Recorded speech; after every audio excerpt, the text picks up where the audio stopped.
Up and Davante Adams on the show. What a game by the Rams. I love the Rams. Matthew Stafford looks great. Matthew Stafford has grit. So does Baker Mayfield. What a doubleheader last night. We'll get into that with Davante Adams, his former team, the Raiders, of course. Not a great day and night for them. Lots to unpack there with what happened in the game and then the Tom Brady of it all. So we'll talk to Bussin with the boys, waking up with them this morning. They are the stars of the FanDuel family, and they are here to give us bets. And they know more. They're the stars of the college football world, a world that I know nothing about. And so I'm going to get an education this morning, as are you. They're going to hit us up with some of their best bets. What else do I want to talk to the Will Compton and Taylor Lewan duo about? You guys can send your questions in for them. Maybe I have a couple college questions. I want to ask them about grit, of course, with Baker. And I can't think of what else right now, but that's okay. I better figure it out in the next 10 seconds.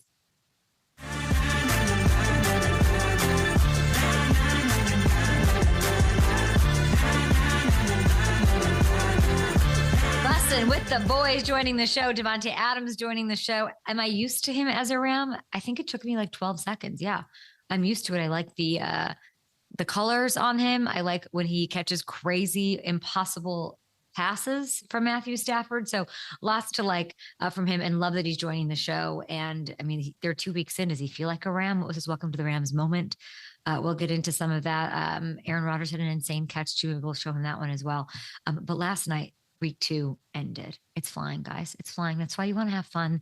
You want to live in the now, and you want to, dabble in FanDuel Sportsbook and enjoy these games, because we had a nice doubleheader last night. And I do, by the way, like when the games are spaced like this instead of at the same time. You can watch actually both of them. I know people are complaining about it being late, but that's why that's like the one redeeming quality of the West Coast too, outside of weather. Like, it's a great place to catch NFL games because they're over by like 8 p.m., even if it's a second of a doubleheader. Okay.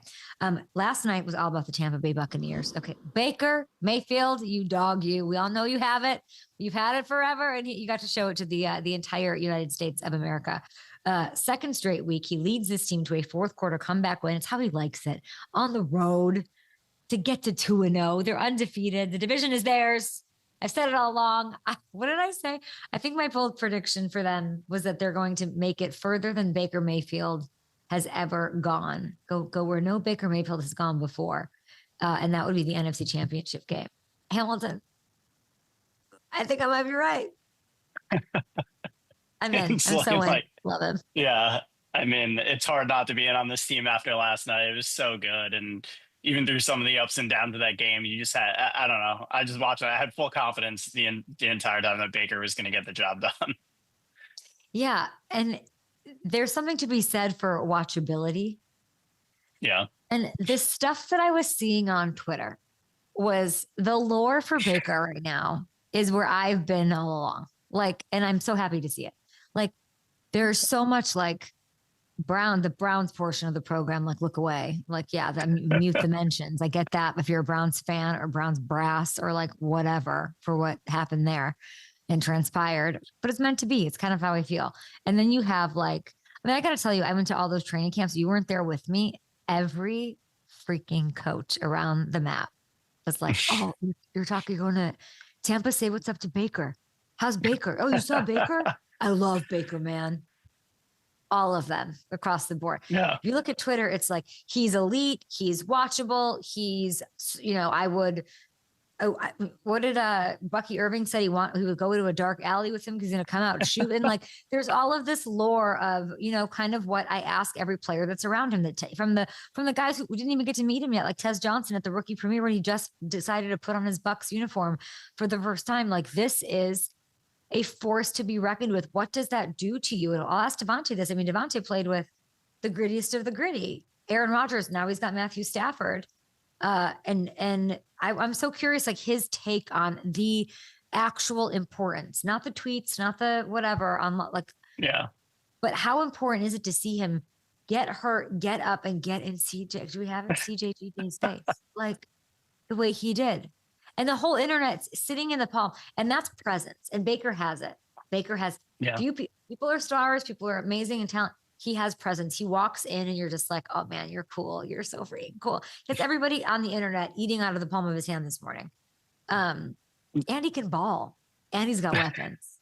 And this is a team that has the culture. This is a team who has the path. I'm just putting this out there. If you want to go to FanDuel Sportsbook, I have them in the NFC Championship game. They have the veteran leadership, and they've got the dogs. They've got the Baker Mayfields. They've got the EMEKA EGBUKAs. They're doing this on the road. And, it's the scrambles. It's the trash talking. Willing this offense back to life after they start hot and get shut out for the next 2.5 hours of real time against this Texans defense that is so, talked about and Stingley and company and all that. I don't know if there's a quarterback I'd roll with more in these type of situations. I can't, maybe I'm a prisoner of the moment, but I don't know. I can't think of one. Todd Bowles is the coolest coach. He told me Baker is the best quarterback he has been around when it comes to rallying a team. That is a contending team. If you have somebody that can get everybody going and say, let's go, the time is now, let's embrace this. This is the guy who coached Tom Brady. Todd Bowles said that about Baker Mayfield. And Baker's now the first quarterback in NFL history to lead his team to last-minute game-winning touchdown drives in back-to-back weeks to start the season. And I could not love it more. Undefeated to start a year. It's normal for them. They're not celebrating over, so they're excited. This is normal.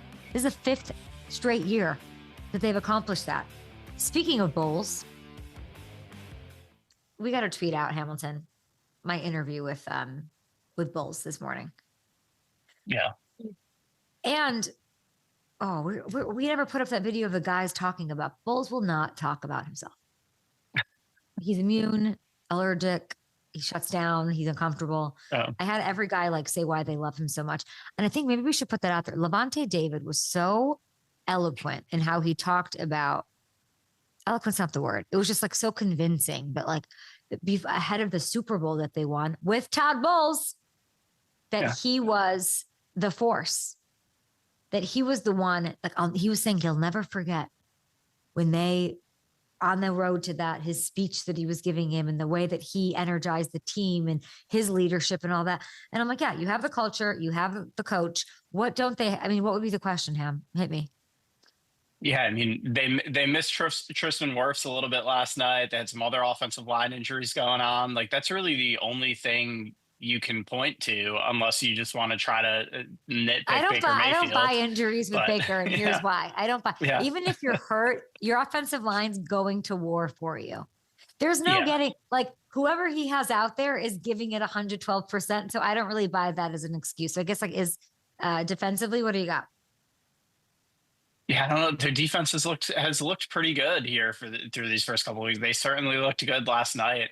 They did give up that late touchdown to Nick Chubb, but other than that, they kept this Texan and the first drive touchdown, but everything in between, they kept this Texans offense pretty much completely off the board. Does Todd have Coach of the Year? Has he ever won Coach of the Year? Does he have odds? Because there is something to be said for. It's trash. It is. I'm sorry. It's so. Makes me so, I want to swear and I'm trying not to. And who was it that was telling us too that his quiet, people look at that as a negative thing, that he's quiet and not the most talkative guy, and it actually is the media. And then the players were, I forget, we have to go back and revisit the Bucs. I was so high off them when I was there, and then I'm just as that right now. But as far as consistency, we credit Tomlin for those winning seasons and all of that. Not that Todd Bowles is, whatever that is, 18, 19 seasons that he's done. 6 straight playoff appearances. I don't care what division you're in. I don't care. Stewarding a team off of Tom Brady and staying in that world, that overhaul is crazy. Losing Gronk, losing your 2 Hall of Fame pieces there, 4 straight division titles up for grabs. They're going to win it. And I'm going to keep the pedal down, okay? In the previous 2 seasons with Baker, they have these hot starts. They hit a lull, losing record heading into December, and they turn it up down the stretch to win the division. We've seen it before. This Bucs team is going to take that next step. And let me tell you that I know with 100% certainty that is the expectation in that building. That can't happen again. You got to take advantage. You got to start quick.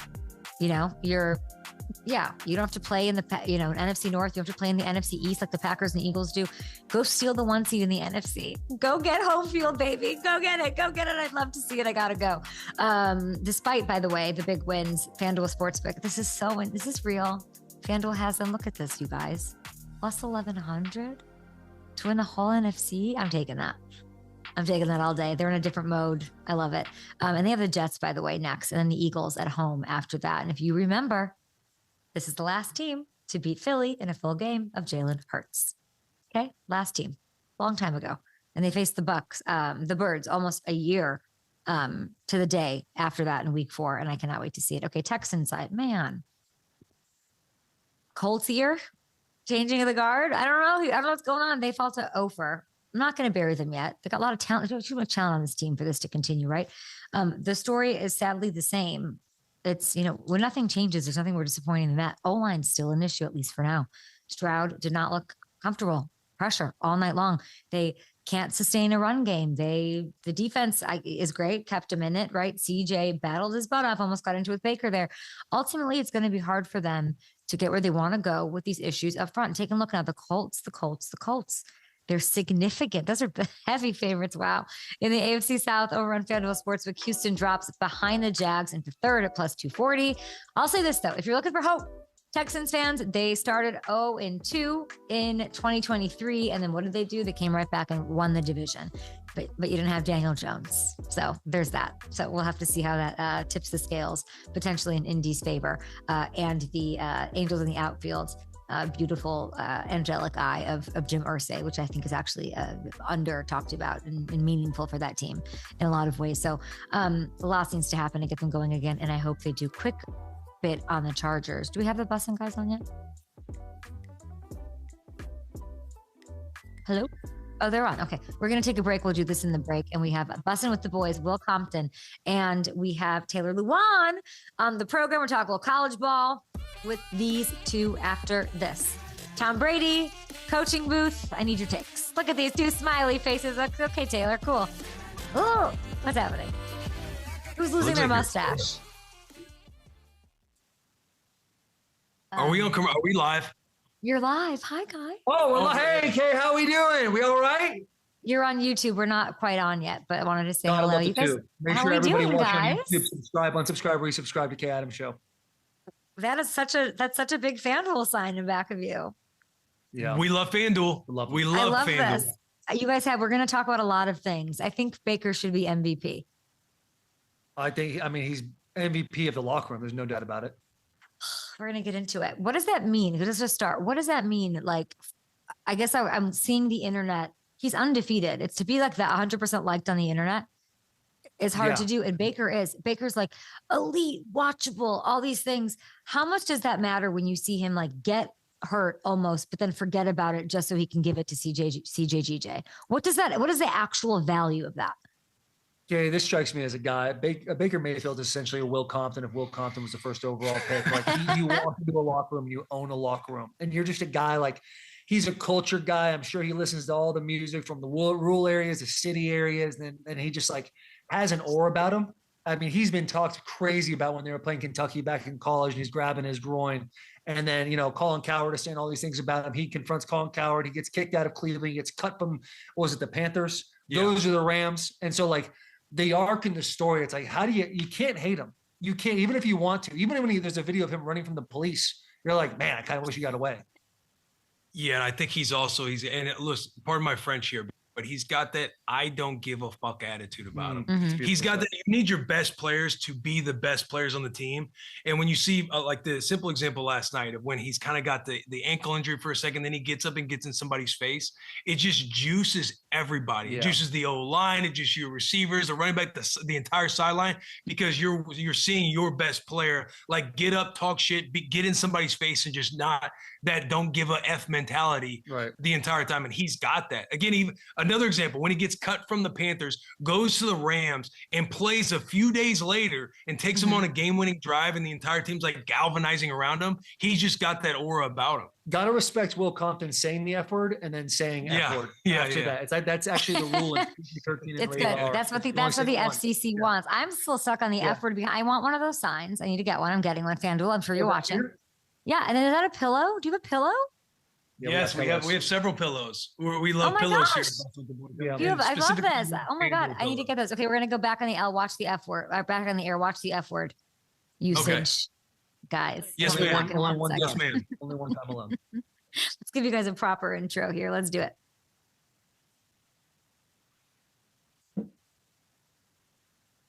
Oh, I wanted to show the Bussin Bowl. Do we have it? Do we have it? I want to start there. Here we go. All right. These are the creators. Yes. Bussin' the boys. We love this. Welcome to the show. Will Compton, Taylor Lewan. Look at this. What's going on here out in the crowd? And what do you have going on with Bussin' Bowl? It seems like that may or may not be AI at this point, Kay. We're going to pretend like it's 100% real. Bussin' Bowl, everybody knows it's been a long time coming. At one point, Nebraska and Michigan weren't supposed to play for 7 years. It is the most prestigious trophy game in all of college football. The world is aware, and it's gonna be fireworks in Lincoln, Nebraska this Saturday. Will, you have everyone loving Nebraska. You can't stay quiet. You're Michigan and Nebraska. Say it again. I got everybody. I know about the world and the lore of Nebraska, and it's because of you, and you deserve credit for that. The Wolverines, will 1.5 point faves. Yes, Michigan is a tough football team. You look at Bryce Underwood. This is a guy who will probably has the potential to be the #1 overall pick whenever that time comes. They can run the ball well, and this is for Nebraska fans. This is such an opportunity for this program to turn an entire, start rewriting the story, because the decade that we've had of losing, of being in these 1-score games, we got a 1-score game against Cincinnati earlier in the year. We played a couple easy teams, and this is like your opening conference play. You're playing a formidable opponent who dropped one against Oklahoma. They were in the ball game. Oklahoma's a really good football team. And I think it's going to be an electric factory in Memorial Stadium, because I remember a couple of years ago when we had, the third Bussin' Bowl? It was the third Bussin' Bowl. Because we're 0-3 in Bussin' Bowls since the Bussin' Bowl has started. Yes. And, they picked the ball off on our first drive offensively, and I feel like Memorial Stadium shut down because of the disappointment that this fan base has had to go through over, since basically Pelini has been there. And so this is a huge challenge for not only the Husker football team, but Memorial Stadium as well. This place has got to be juicy, because if you're going to put pressure anywhere, it's got to be on the 18-year-old superstar who's going to have the ball in every play. I heard Taylor shaving his mustache if Michigan loses. Can you give me a sneak peek at Will's punishment if Nebraska happens to lose, even though that's hard to comprehend? Yeah, that's up in the air. We're in negotiations. At this point, negotiations are pretty simple, Kay. I believe in my team. I believe in the culture of my team, as Will should believe in his team as well. You talk about year 3 of Matt Rule, Dylan RAIOLA, 5-star guy coming in. Should be in the Heisman conversation. He's dicing them up all over the place, regardless if it's Akron, who's only scored 6 points all year. They have a really good team, and they should be very excited. The thing that worries me is the person that's holding the flag for Nebraska for the past decade has been Will Compton, and now we get into real bullets flying, and I'm seeing more of a reserved man. So what I've decided to do is I believe in the culture. Even though if we don't have our head coach or not, I believe in Bryce Underwood. I believe in Wink Martindale and his defense. So the bet is whatever Will wants at the end of the day. And I tie my identity very closely to my mustache. I'm very proud of it. I can't grow any other facial hair, and my kids love it. And so I'm willing to sacrifice that. So it has to be something equal or greater value. I feel like, Will, what can you say that equals that? Something that's so integral to who this man is. When the offer was on the table, in my opinion, I know Taylor has the identity to the mustache, but me growing my hair out all year and him shaving his mustache all year is not good enough for myself, because Taylor looks good no matter what. He could have the mustache off and he's going to look just fine. Me, on the other hand, going back to kicking it all the way back to 8th grade when I'm growing this hair out, that's a different animal. So to me, it's more like I need a little bit more on the opposite end if I'm going to get on board with this bet. So we're in talks right now. This is an open negotiation. We're being very collaborative. He's been very good on his side, and we'll see if we can come to the table and agree on something. Yeah, everything's about dealing in good faith. I'll say this about Will. Will in 8th grade grew his hair out. He didn't like the way it looked, but he still had the teeth. I did at the time. And now Will has beautiful teeth. He's got a fully loaded Honda Civic in that mouth right now. And it's like, hey, no matter what, we're talking about 3 months of hair. It's all good, brother. You're going to look just fine no matter what. Okay, I want us on national television, possibly with a shaved head and a shaved face. I think that would be more electric for TV. I mean, Kay, if I have to do this every week on Kay Adams show, I'll dress like this. I think you two can do no wrong. Will, I don't know you as well as I know Taylor, but you say so many things and you just keep going. Like you'll drop he should be in the Heisman conversation. I'm always very oh, he just said that. Can you give me your little, I don't follow the college game. RAIOLA, I'm looking right now, FanDuel Sportsbook, plus 4,500 are his Heisman odds. That's 20th among all options and candidates here. Can you give me like a quick sell on why people should like put some money on that? I think this game is going to, if Nebraska wins this football game, and Dylan RAIOLA keeps performing the way Dylan RAIOLA is playing, like he's got 850 yards. I don't know what a bazillion touchdowns right now, 0 interceptions, 80% completion rate. We haven't went 3 and out one time this year offensively. If you get a big time win against Michigan this weekend, I very much think Dylan RAIOLA should be in the Heisman conversation because his stats prove it. And his stats, what they're also not showing is he hasn't played for 3/4 of football as well in these first 3 games. So all of those stats taken into account, he sat out the entire second half last week. He sat out the fourth quarter the week before. I very much, if Nebraska wins this football game this weekend, Dylan RAIOLA plays his ass off, he should 100% be in the Heisman conversation. Okay, I'm going to try to segue with like a Jim Harbaugh Michigan-y thing into last night, because I'm sure when you're watching that, Taylor, you're like, man, Jim is so good. And he's getting the best out of this team. Defense was freaking amazing. So let's talk about this one. Third best MVP odds right now, Justin Herbert on FanDuel Sportsbook, plus 850. There is a bit of a different something to him. You know, he's going on dates at Delilah here in LA. He's, you know, there's middle fingers on TV being shown. I don't know if you guys have takes on that. Taylor, you know, who is this Justin Herbert? I mean, I think Justin Herbert is exactly what Jim Harbaugh said on Rich Eisen a few months ago. He was literally waking up in a fever dream talking about, I have to make this guy a Hall of Fame quarterback. And the way you do that is to win MVPs, is to win Offensive Players of the Years, and to win Super Bowls. And then the first 2 weeks, they've had 2 notable opponents and have handled it. 2 in-division opponents. And I sat here on your show 2 years ago and said, you know, this is my hot take, is in 2 to 3 years, they'll be winning the division. And it seems like right now they're on pace to hit that quota. I mean, Justin Herbert's fantastic, but, you know, at some point there's going to be a defense that comes in and, you know, stops Justin Herbert and his throwing capabilities. That's where Jesse Minter and his defense comes into the game, because it's not just that they give up yards begrudgingly, but when there is open field, you see the coaching and the open field tackling. One guy on one guy. He's not going over the diving board. He's not stepping under himself. He's getting the guy to the ground without the cavalry who's still there yet. And that is a sign of a great coach team. They don't make a whole lot of mistakes. They're missing their best left tackle right now, and it seems like they haven't missed a step, even though this made Rashad Slater the highest paid in NFL history. So they have a lot of good things going for them. I think establishing more of the run game as we get into it. I didn't like their 3rd and 1 and their 4th and 1. But at the end of the day, it's like a win's a win. They don't ask how, they ask how many. Well, any thoughts? With Justin Herbert, as it pertains to Justin Herbert, this has been a quarterback who's been penciled in at times as a top 5 quarterback in the league. I think this year, the start he's off to now, he could be inking his name into the top 5 quarterback conversation. With the way he's playing, he's starting to play to that potential that everybody saw him as he was coming into the Chargers. I think him and Coach Harbaugh is a match made in heaven. I'm excited. I think this division's wide open. You got the Chiefs, who are 0-2 right now, haven't been 0-2 since 2014, could go 0-3 this week against the New York Giants. You got the Raiders, who can be spicy. They need they can't just depend. You saw it last night. You can't just depend on Chip Kelly, Geno Smith in that offense to put up points. You're going to have to show up defensively. And then again, you look at the Broncos. Broncos should have won that football game. They had a awful, brutal penalty at the end of the game. But that division's wide open, and I'm excited to watch it, especially with Justin Herbert, the coaches and the quarterbacks we got in that division.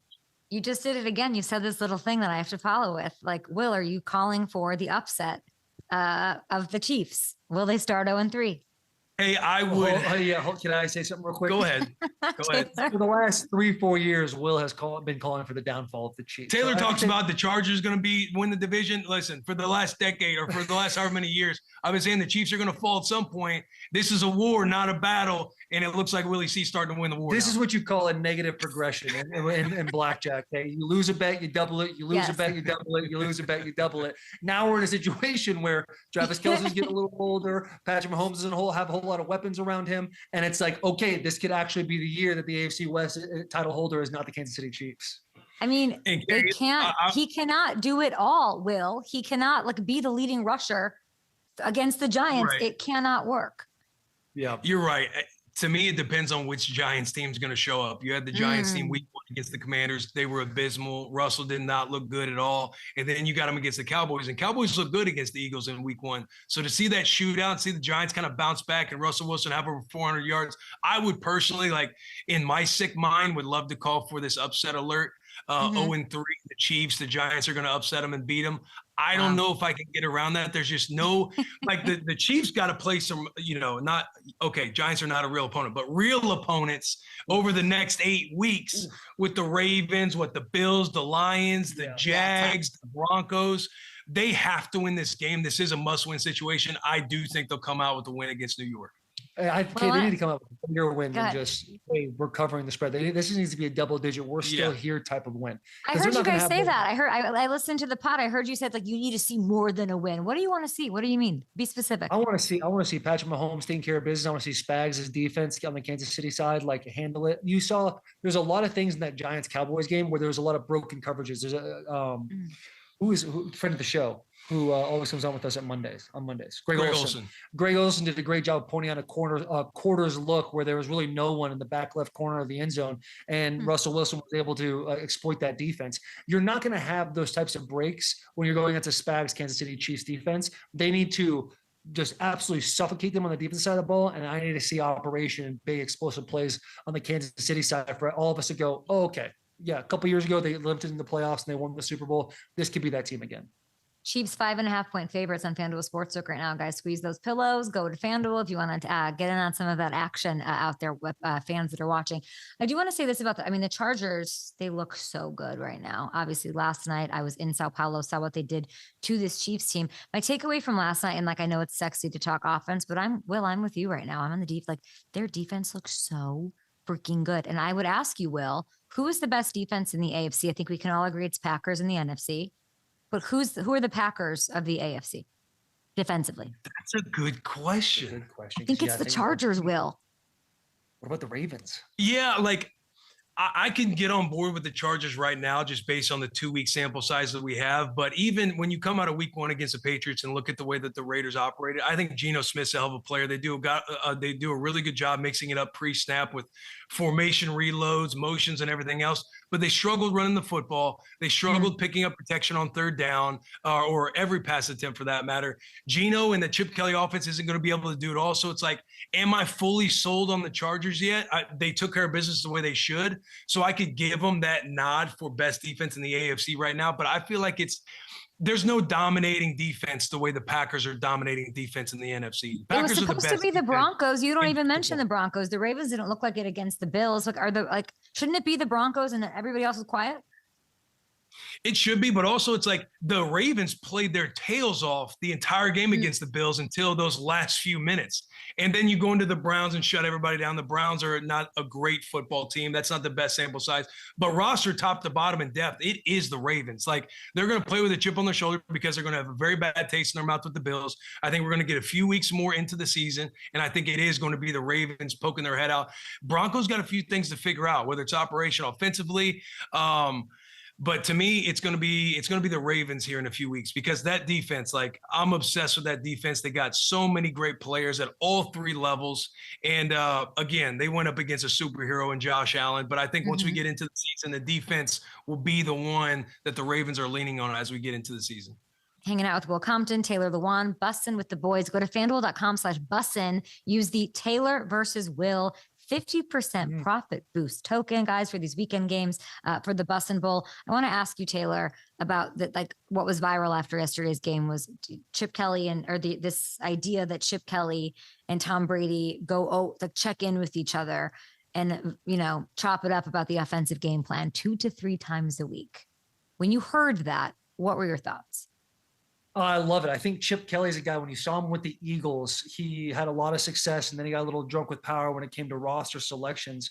And for him to go to college, have the success he did at Ohio State, and then come back in with a fresh slate and being able to utilize a guy like Tom Brady, who is just an absolute student of the game, didn't have all the natural attributes that we look at a guy like Justin Herbert and be like, oh, he's got everything and more. Brady being 199 pick and then having the brain he did to kind of dissect different defenses. It shows a lot of growth from Chip Kelly and how he's been able to evolve over the years. So I'm very excited for them. I'm very excited for this offense. I think Genty, we got to get him going a little bit. You watched last week the Patriots. He wasn't finding a lot of holes in pass protection. You saw him get struggled a little in pass bit. Protection. Struggled in pass protection. There's a specific one. Derwin James goes and does a pick game with the right tackle. Ashton has to get himself into the line of scrimmage a little bit more to be able to pass off that game from depth. it's almost impossible to block. So they're exploiting the running back in the pass protection game. They need to get him going and maybe take a little off of his plate when it comes to complexities of offense. But I love where Chip Kelly's at, and I love what he's doing to Tom Brady. But is there a conflict of interest here? I don't care. I love that Tom Brady is such a sicko that he wants to be involved in these conversations and these offensive game plan. I heard him on a podcast last week. They were talking about development with quarterbacks in our day and age. How Bill Belichick came and sat down with them in an offseason and just went over all defenses, cover 1, cover 2, 3, 4, zone dogs, pressures, everything under the sun on how a defense looks to attack an offense, to where you can exploit what those weaknesses are, how to identify them, how to see shifts and safeties, everything, to where this man is so sick in the head that you just know he loves the fact that he gets to be involved with the game plan, because he loves breaking down defenses, what they can do, and how he can help his Raiders maybe take advantage of a few weaknesses on the defense. But as far as a conflict of interest, I don't even care. I love the stories. I hope they keep coming. I want Tom Brady involved in football as much as possible. Yeah, the conflict of interest is kind of a weird thing anyway. He's calling the game, not calling the plays. Yeah. I don't know. The conflict of interest is if you just know he's writing, like, if he's using the FanDuel Sportsbook, he's got a line and then he starts, I needed that one. That's when you're like, okay, Tom, you got to reel it in. Don't even say that. Oh my gosh. Okay, we're going to wipe that off of the earth, that last comment, but we're going to go to break. Don't leave yet, though. I'm polished in this one. We got a podcast. We have Davante Adams coming up. He is logging in to hang out with us here on the Up and Adams show, but I do want to get your underreactions. I do them every Wednesday, things that we're not talking about enough. Taylor, let's start with yours. What are we underreacting to, not giving enough love to after week 2? Yeah, I think a play that we're not giving enough love to this early in the season is Rashawn Gary, opposite side of Micah Parsons. He has had, obviously, the whole news cycle around the Packers and the Cowboys making that iconic trade is one thing, but we talk about Lawrence Taylor, Micah Parsons, how amazing he's been.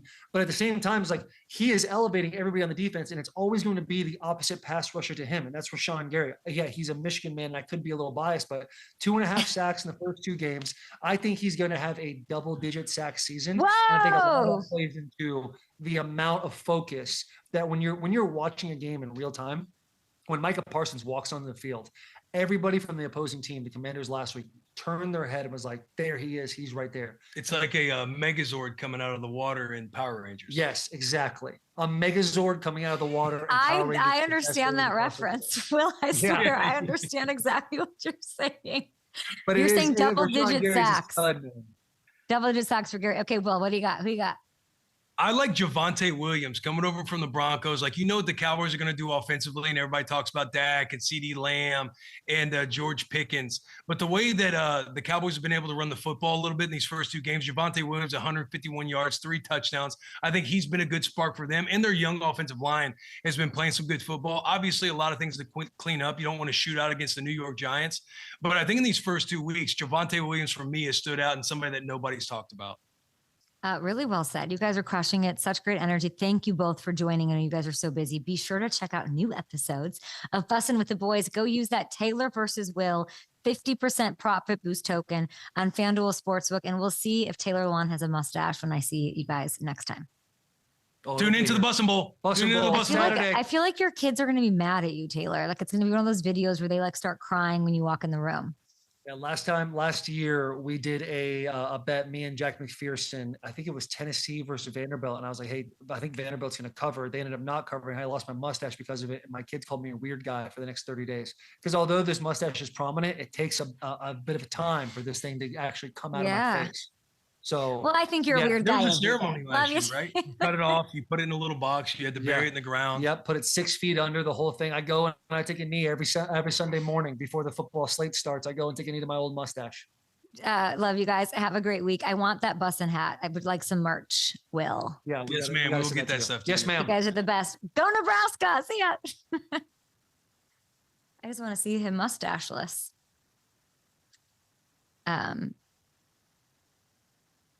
Big thanks to them if they're listening for spending that much time with us. Okay. Davante's on? Yeah. Great. Oh, game ball?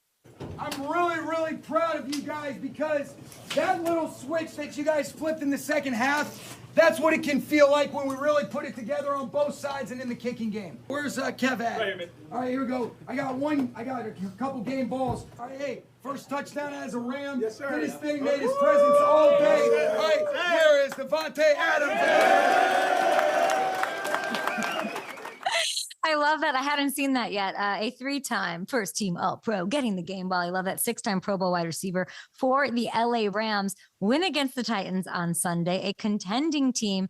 Davante, you now have exactly 12,001 career receiving yards. How did that moment feel? And welcome back and hello. Yeah, good to see you. I mean, it felt good. I didn't know that when I caught the last ball that was now 12,000. So I was unaware until like a little bit after the game, but it was a nice little surprise after the game for sure.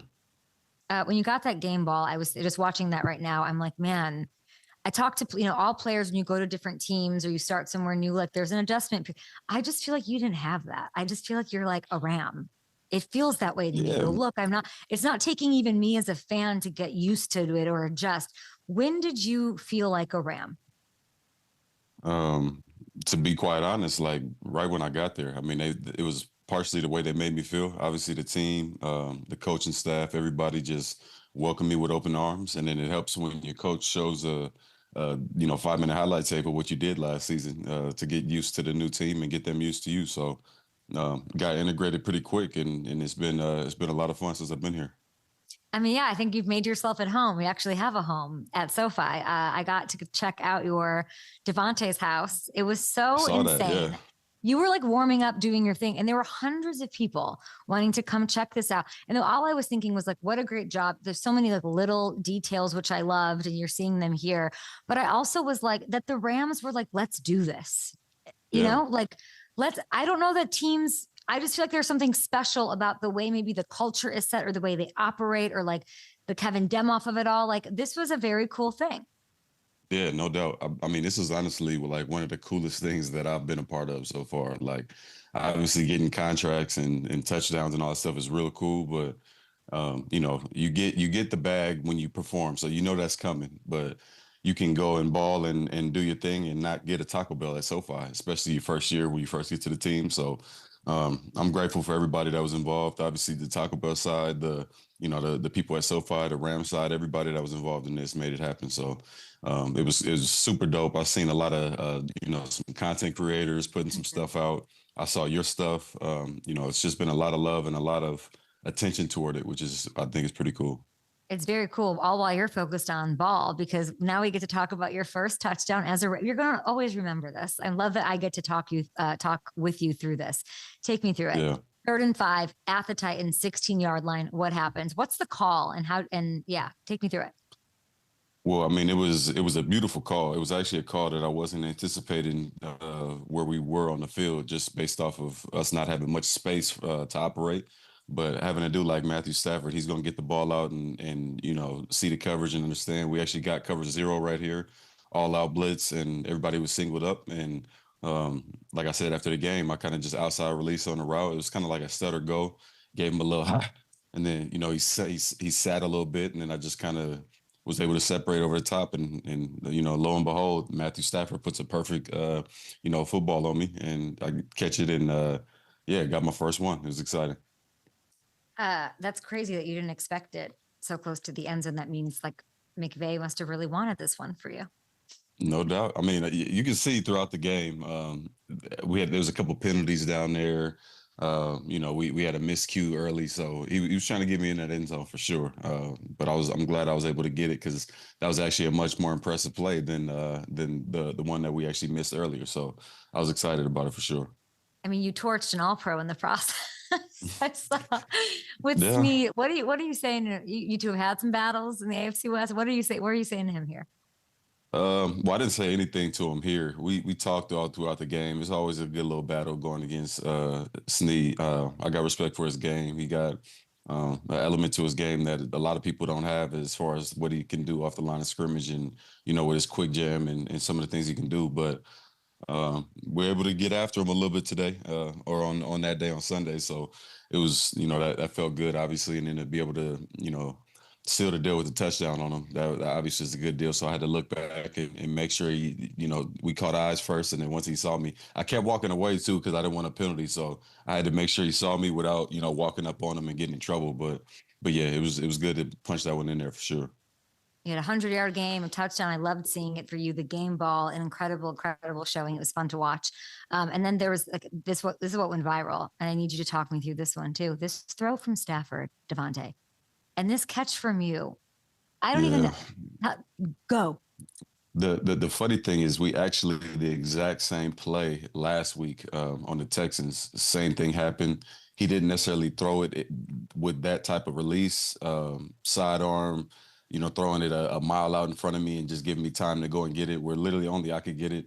Dude's a magician. I'm not really that shocked. As I seen it coming in, I knew I just had to make a play on it and try to catch it and roll as much as I could so that the ball didn't break up the pass. But he's special, and it's to the point where I'm starting to just expect stuff like that.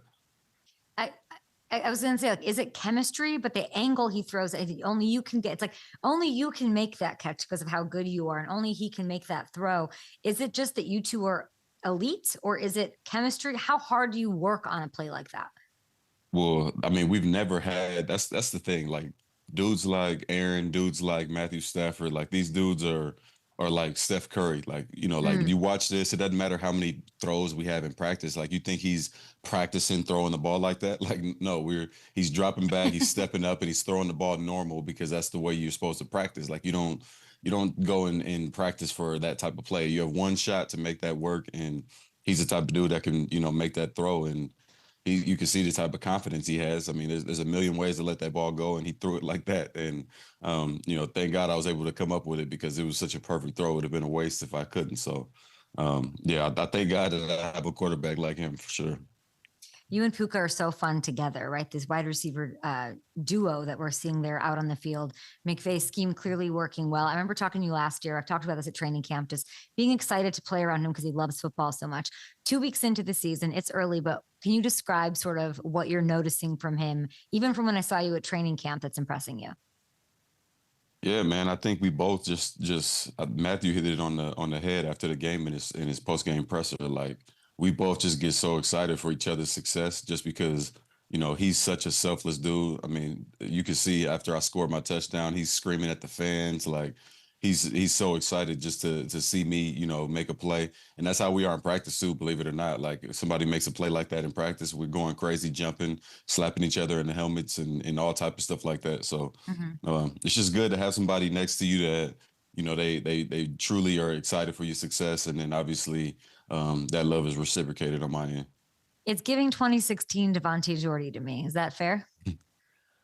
Yeah, if you want to go there, that we had different type of fun. Me and Jordy were like a little bit more business. We had our handshake. It was, buttoned up. We were more like suit and tie, because Jordy didn't have a lot of emotion out there.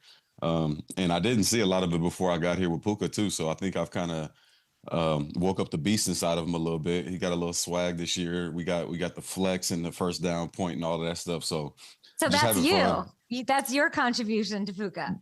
That a little bit. It's something I made a comment yesterday. I never really said like, Pook, I'm trying to give you a little bit more, but I'm noticing this year just based off, how I am. I think Cooper's like, he makes so many plays that I think he got kind of bored of celebrating. He's kind of like Hunter Renfrow. They're gonna make a play and then just kind of give the ball to the ref, which is fine. Act like you've been there before.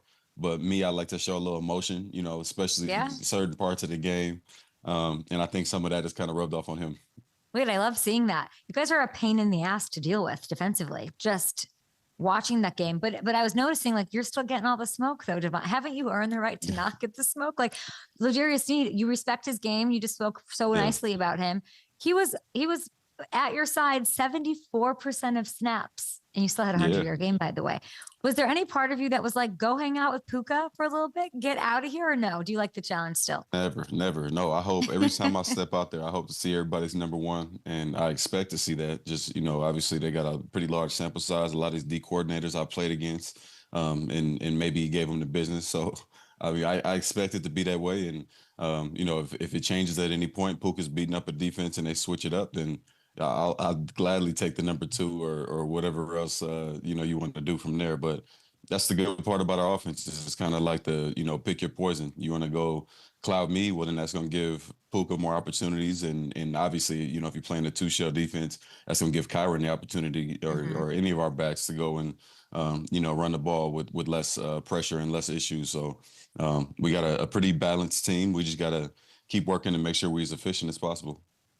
Davante, we have like a 5 a.m. meeting on Monday mornings, and we like kind of go over like what we saw, what's we got my whole team like kind of shares what they liked or didn't like or what happened in the news. And I was like, man, I just started talking like if I would not want to play the Rams. I just would not. If any team in the NFL, I wouldn't want to play them because even when it's like not going your way, I just know you're going to win. I just know there's like this gear, or I don't know if I would love to know how you would describe it, like self-belief, or like they're just going to give you hell and find a way until the very end. That's just how I feel watching these games, and it's bearing out that way. You've been on teams that have had that. You've been on teams that are missing that. Why is that a thing with the Rams? What works so well there? I mean, it's just a sense of poise just throughout the whole building. I mean, it starts with the head coach and his energy. And, obviously, our fearless leader, number 9, is, cooler than the other side of the pillow out there. He throws a pick right before half. And literally, I've never seen somebody just be so cool about, making a mistake on the field and go out and literally turn it around immediately as soon as you get back on the field. So, that type of stuff radiates throughout the rest of the team, and that type of confidence is something that rubs off on everybody. I feel like it's contagious, truly is. So the more your leaders and the guys that are touching the ball the most and making the most decisions for the team, the more they stay poised and act like they've been there before and shrug off mistakes and just get ready for the next play, the better off you'll be as a team. Yeah, and I think you see it on the defense too. It's why it's a complete team, and it is like that tone setting from top to bottom. Yep. Davante, you just look so happy. Like you seem so happy, and you're going to have adversity and all those things. I'm so curious, Los Angeles for you, with the family, with all of that. Like, is it been an incredible experience? How is that coming along? I mean, it's been great. The city's welcomed us. The Rams obviously welcomed us in with open arms. So it's been really smooth. I actually have my daughter's sixth birthday party today. So I feel like every time I'm talking to you, we got a birthday party coming up. You have some kids, so yeah. I do. What are the plans for the birthday? That's cute. Well, I gotta ask my wife and see what she came up with, because I'm good at locking in, focusing on my end of this thing, and thank God she takes care of this type of stuff. So she's out there. She got it all planned out. We usually do it at the house. Today, I believe we're doing it somewhere else. We got some sort of event space that we go in and got some of the family coming, and it'll be fun. I love that. Happy birthday to her. I can't believe 6. I can't believe. Yeah, well, she'll be 6 on the 20th. So we're just doing this on the off day a little earlier. But yeah, the time flies though, for sure. Yeah, happy birthday to her. You look happy. You feel happy. I do want to ask you about this tush push thing. So it's another week and there's more controversy with the tush push. McVay is talking to league office about uncalled false starts. Where do you come out on the tush push?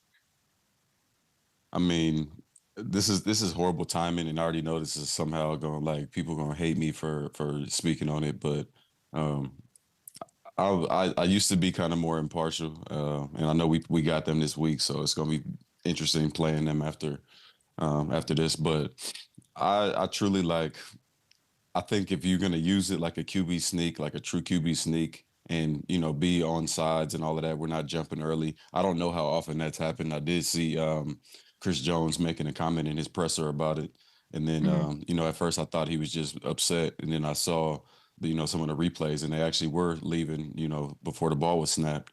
So I just asked at this point, if they're gonna allow it to be run, then at least police it and make sure guys aren't getting off the ball, because they're so efficient with it that they already do such a good job that you got to at least make it fair. You can't have the guards and tackles taking off, spearing down like that early before guys get a chance to get off the ball. Otherwise, you'll never be able to stop it. So I also just I love football to a degree where I just don't know how much the fans really want to watch that.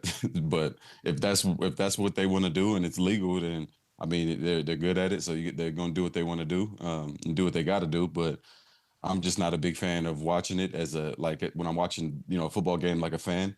I'd rather see somebody, come downhill and, run inside zone, outside zone, a toss crack or something. But hey, I'm not calling anybody's plays, and it's just my own personal feeling about it. We'll see what the league does about it. But yeah, at least police it, make sure that they're staying on sides if we're going to continue to let them do it. I think that's a fair take. You're not coming out saying it should be banned or shouldn't be. Like, that's a great opinion to have. Like, what you prefer to see as someone who loves the game and knows the game. Yeah. And I want to ask you before you go, you're getting ready for the Eagles. You got a birthday party, then you're going to lock in. What do you remember about your last game against Philly?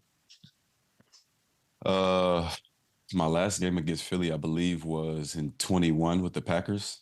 2020 was probably, it was 2020, but yeah. 2020. Yeah, 2020. Yeah. I do 13. remember that. Yeah, this right here was caught a little over. Yeah, I remember that one. Then yeah, we scored on Slay on the left side. I think we scored. Yeah, we had 2 that game. Scored on Slay twice that game. Oh, I forgot about that one. Yeah, that was a fun game. This one was like one of my favorite catches of all time. Really? Perfectly placed ball. Dudes end up running into each other. Just anytime you catch a deep ball like that and come back and then throw a stiff arm somebody's face and score a touchdown, it's a good sequence. That's the kind of stuff you're teaching Puka. Young Puka's you got to show him that tape. I don't know if I'm teaching him that. I mean, I've seen some of that on his tape when he was racking up 1,500 yards as a rookie, 1,400 yards, whatever it was. So he's been stiff arming people a long time, but I can give him a couple pointers. You saw like the what I remember about that game is that's when Carson Wentz was benched and Jalen came in, and he took the starting job. Do you remember anything that day watching Jalen? I don't, honestly, because I truly I don't want to sit here and lie to you. Like, I remember that Jalen came in that game because I didn't remember that. I mean, it was, first of all, it was a long time ago, and so many things happened in my career. I feel like that one didn't stand out as much, but I'm sure he remembers that game because that was obviously a turning point in his career. So, yeah, I'm glad he got to turn it around against the Packers, I guess. But we'll see. Hopefully, he doesn't have as much success this upcoming week. I want to ask you just one question about Baker Mayfield, because he reminds me of Matthew Stafford. I feel like you have played with the grittiest quarterbacks, like from Aaron to now you have Stafford, and what Baker looked like last night. I don't know if you saw any of it, but I think we have even just a CJGJ if we could roll it for Davante. And you saw me ask Taylor Lewan and Will Compton this, what are you in on the Baker lore? Like, is this a court? What, when you see something like this and just the way he looked in his story arc, even what are your thoughts? I'm a big Baker fan, man, and he earned a lot of respect. Yeah, that remind me of some, and I don't want to get carried away as far as the whole picture, but just the attitude, popping up, talking some mess to him. That kind of looked like Tom a little bit right there. Which obviously I love. I love to see a quarterback fired up like that, not afraid to go meet the defense and talk a little mess and right in their face like that. I think Baker's a dog. He won me over, sadly, in a game that I was pretty pissed off that I lost against him. That was in 22. We played the Rams, actually. He got there, I think, 3 days before the game.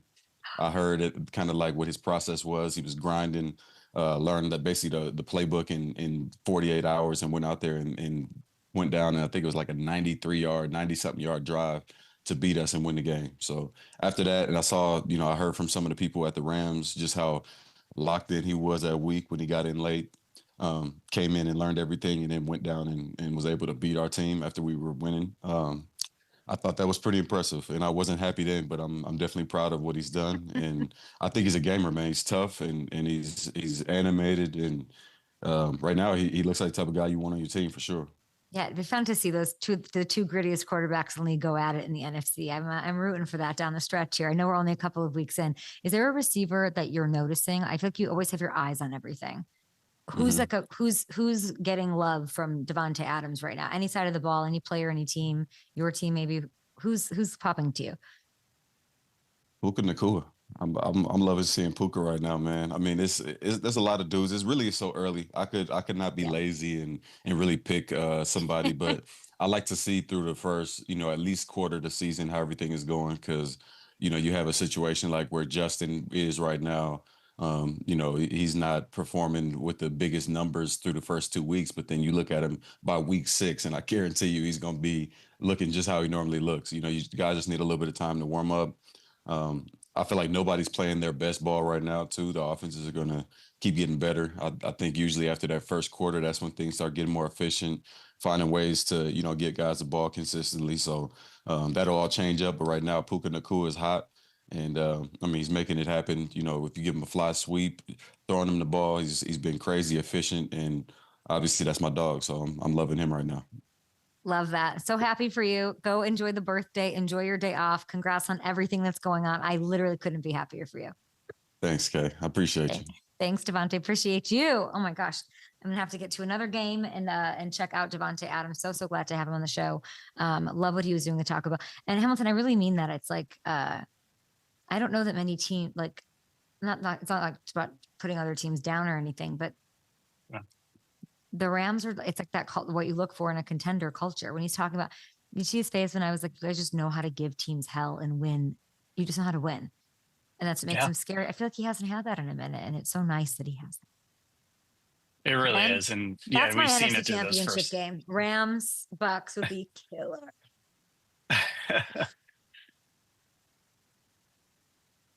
Yeah.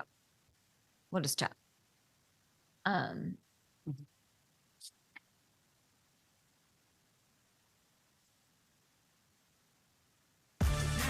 Love having Davante Adams on the show. Let's bring Hammy in. EMEKA last night. Could have asked Davante about him. I was all over another the place one. today. Unbelievable. But yeah. I know, another one. It's gonna be every week. You should see. It I'm really like is. I'm waiting for the gift basket for my nephews. Like I drafted him onto all of your teams where I'm not even getting texts, no like messages, like thanks for this random third, bench spot person who's going off for me every week. You're welcome. You're welcome, children. You got him a Vincent Buka, you Ashton, got I'm him talking to Bill, didn't you? Yeah. Was Bill? How's Bill doing? I don't know about Bill. Bill wasn't great last week, was he? Yeah. But that's the Packers. We can't. You gave them Bill. I gave them EMEKA. We'll be here tomorrow. Is Daniel Jones on our show tomorrow? Yes, he is. Daniel Jones. Hey, it's so nice to have such a nice relationship that we have with the Colts and all the things we do together to get great guests like Daniel Jones. We'll be back tomorrow.